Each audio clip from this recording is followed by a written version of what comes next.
Hey hi friends, welcome to Creation Technologies. Today we are going to discuss about retyping overloaded methods in Visual Studio.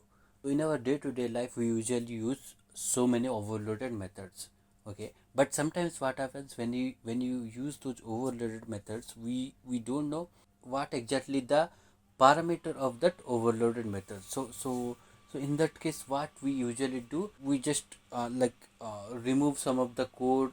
We usually remove that comma, and then we will get to know about what is the parameter of that overloaded methods. So to overcome that, I will tell you one shortcut by using which we can do that. So in the screen you can see I'm going to create a simple variable. Let's say this is the date. Okay, now you can see I'm going to use a date time. Okay, but you can use any other method also.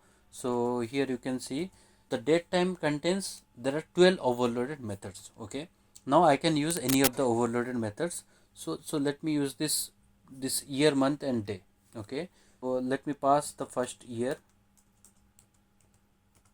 Okay, so now I got to know that this 2023 is my year, and month is, let's say, 01, and let's say year is day. Okay, so now you can see, but if I go over here, so this is my third parameter of this date time. Now you can see, like, we don't know what is this actually, the parameter of this date time overloaded methods.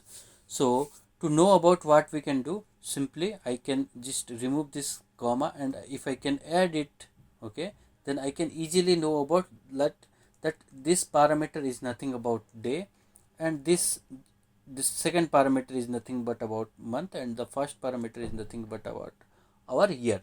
But there is a shortcut is there by using which we can easily know what is the parameter of that overloaded method. So the shortcut is control shift and space.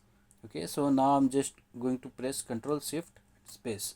So now you can see automatically it came that the third parameter is our day, and if I just move the mouse cursor, then you can see the second parameter is month, and the first parameter is year. So the shortcut is nothing but about control shift space, by using which we can get to know easily that what is our parameter of that overloaded methods. And this I just showed you with this date time. You can apply this with in any other method also.